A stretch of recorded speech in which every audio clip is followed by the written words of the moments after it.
Aí, perguntando sobre a presbiteriana, o que muda da igreja presbiteriana com relação às outras igrejas, como Batista, Assembleia, Congregação, sei lá, outras denominações? Quais são os principais pilares? Bom, veja bem, nós temos várias denominações evangélicas protestantes, né? Dentro do ramo histórico e dentro do ramo, nós chamaríamos de pentecostal. Eu entendo que só tem uma igreja, só tem um rebanho, só tem uma família. Jesus só tem uma noiva. Não importa a placa denominacional, se você tem a Bíblia com palavra de Deus, se você crê que Jesus Cristo é o Salvador e o Senhor, se você crê que Deus é soberano, se você crê que Deus o Pai, Deus o Filho, Deus o Espírito Santo planejou, executa e consuma a nossa salvação, então você faz parte dessa família de Deus. As placas mudam, a igreja é una, é única. Agora, as denominações têm suas características. Primeiro, como, por exemplo, sistema de governo.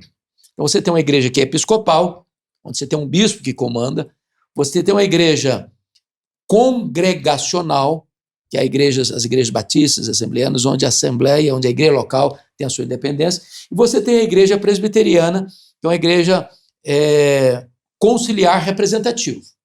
Então nós temos concílios, conselho da igreja, presbitério, sínodo, supremo concílio, onde a igreja local é administrada pelo seu conselho, pastores e seus presbíteros, que são eleitos pela assembleia.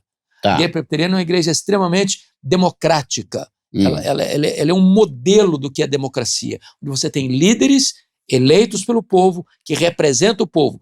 Entretanto, há determinadas decisões que esses líderes não podem tomar. Por exemplo, eu vou comprar um terreno para construir um templo. Essa liderança não pode fazer isso, a não ser que reúna a assembleia e os membros da igreja tomem a decisão. Votar 50% mais um. Mais um. Por exemplo, eu não posso, como pastor da igreja, escolher os meus líderes. Não, você vai ser meu presbítero, você vai ser meu... Não, a assembleia escolhe esses líderes. Boa. Então é uma igreja democrática. Democrática. Existem diferenças também na administração dos sacramentos. Então, por exemplo, há igrejas que são aspersionistas, há igrejas que são imersionistas. A igreja presbiteriana é aspersionista. Outras igrejas são imersionistas. Que vai batizar por aspersão. Por aspersão e outras... por mergulhando. Você tem, por exemplo, diferenças na administração do batismo. A igreja presbiteriana, por exemplo, por entender a doutrina da aliança, batiza os infantes, que não é a mesma coisa do batismo católico. É diferente. A forma pode ser a mesma, o conteúdo não. Porque no contexto católico, o batismo age ex opere operato, desculpe da expressão latina. Gastando, significa... hein? Gastando, hein? Latim, ó. E significa que o batismo opera por si mesmo. É por isso que no catolicismo, uma criança não pode morrer sem ser batizada, porque ela morreria pagã. O que faz da pessoa um cristão é o batismo. Como li certa feita uma placa num cartório. A certidão faz o cidadão, o batismo faz o cristão. A igreja presbiteriana não entende assim. Nós não cremos que o batismo regenera, só o Espírito Santo regenera. Mas entendemos que, por causa da doutrina da aliança, assim como Abraão recebe a instrução de circuncidar os filhos no 8º dia, a lei estabelecia isso, e ele fazia parte da aliança, assim também o batismo faz. É o símbolo da aliança. Seria uma consagração? É a mesma coisa, por exemplo, para fazer parte lá na velha dispensação, tinha que circuncidar. Aí fazia parte da família. Aqui na nova aliança, assim como a ceia do Senhor substitui a Páscoa, nós entendemos que o batismo substitui a circuncisão. Então, é entrada na família de Deus. É um selo visível de uma graça invisível. É assim que nós entendemos. Mas essas distinções é muito importante dizer. Não é essência. Nós podemos ter diferenças da forma, mas não do conteúdo. Por exemplo, vamos falar da questão da escatologia. Você tem pré-milenista, você tem pós-milenista, você tem amilenista, você tem dispensacionalista. São 4 correntes de interpretação sobre a segunda Só uma vinda. pergunta rápida. Foi o livro mais difícil de escrever, Apocalipse? O primeiro que eu escrevi dos comentários. Caramba, começou pelo pior, entre aspas. Nossa, é complexo, hein? O livro de Apocalipse, muita gente tem medo dele. Uhum. Primeiro, porque acha que trata de tragédia. E segundo, porque acha que ele é muito misterioso, não vai conseguir entender. É o contrário. O que significa a palavra Apocalipse? Fim dos tempos, A palavra Apocalipse, não.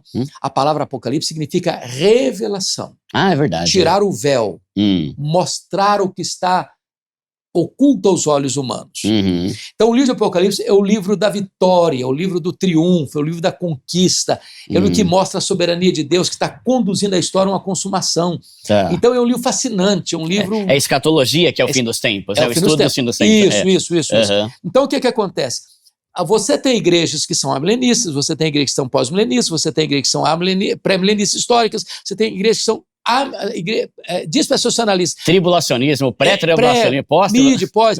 Mas isso não é essência. O que é a essência? É a segunda vinda de Cristo, é a ressurreição dos mortos, é o juízo final, novos céus, nova terra e condenação. Nisso, todas as igrejas evangélicas estão juntas. Tá. Então eu posso ter flexibilidade para pensar numa igreja amilenista, outra pré-milenista, outra pós-milenista. Mas eu não posso negociar a doutrina. O que é a doutrina? Jesus vai voltar. Tá. Segunda vinda de Cristo, ressurreição dos mortos, juízo final e condenação eterna e bem-aventurança eterna. Se uma igreja nega que Jesus vai voltar, se uma igreja nega que vai ter ressurreição dos mortos, se uma igreja nega que vai ter juízo final, céu e inferno, não posso considerar a igreja evangélica.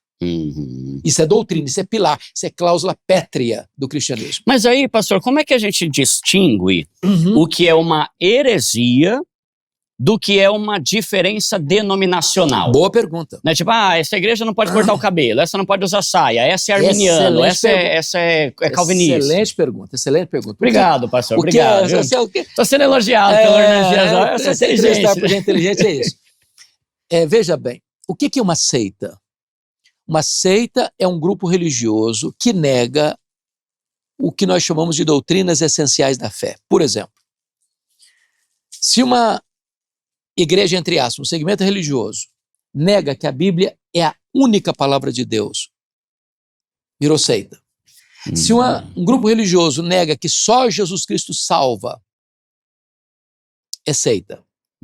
Se um segmento religioso nega que Deus consiste em 3 pessoas distintas, o Pai, o Filho e o Espírito Santo, é seita. Se uma igreja diz o seguinte, um grupo religioso diz o seguinte, a salvação não é só pela fé em Cristo, pela graça mediante a fé, também preciso circuncidar, preciso guardar o sábado, preciso fazer boas obras, é seita. Eu não posso acrescentar à pureza do evangelho alguma outra coisa. Por exemplo, o que é característica de seita?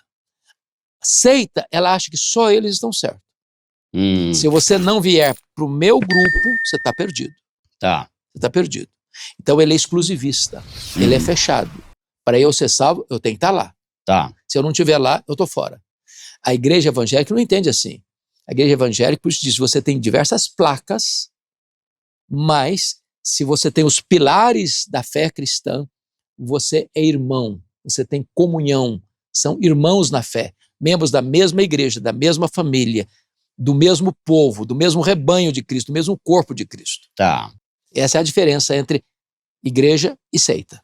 Então, ela tira a exclusividade de Jesus, ela coloca mais coisa além da Bíblia, ela nega a trindade, né, que Jesus é as Pai, doutrinas Filho, essenciais, por exemplo, da criação, da providência, da salvação.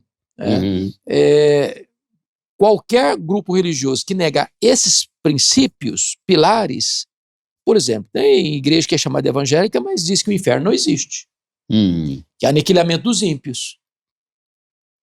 Tem igreja que diz que é evangélica, mas diz que a salvação só passa por aquela igreja. Igreja nenhuma salva, é só Jesus que salva. Eu acho que esse é um dos pontos melhores para a gente identificar, né? Se não for do nosso grupo, você não está salvo. Então é uma seita. Já é característica de seita. Tá.